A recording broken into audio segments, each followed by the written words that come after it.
G'day and welcome to Kochie's Business Builders. We love sharing inspiring stories and tips from entrepreneurs right across the country.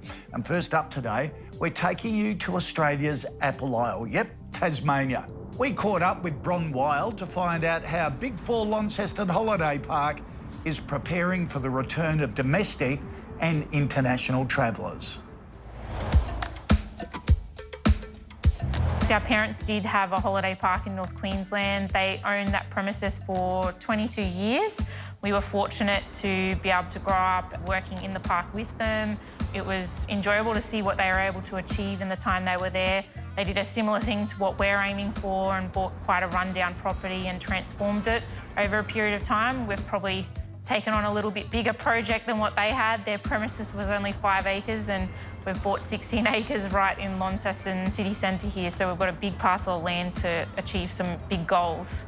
Pre-COVID, we sat down as a family and set up a bit of a master plan of what we were hoping to achieve. We transformed the park from a permanent basis to a tourist holiday park.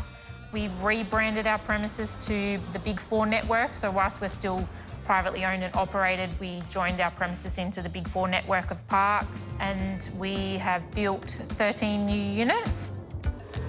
I suppose COVID brought about a new market to us that has been really quite successful for us and has managed us to retain our employees and continue on the development journey that we've been on. Pre-2020, on any given year, over 75% of our traffic and our business came from outside of Tasmania's borders. We thought the best way we could address the predicament that we'd been pushed into, I suppose, was that we altered our focus from the tourism sector to more of a corporate market where we chased, I suppose, people that might have been on a work contract for a period of time. We altered all of our tariffs and we changed our focus, changed all our imagery, invested in some local advertising targeting that corporate sector. We're sort of in a position where we've been tracking along quite nicely for the last 7 years, where we've been, had our clear goals of what we were hoping to achieve each year. And then COVID came about and we were then put into a position whether we thought, now do we ride this out or do we continue on the journey we're on?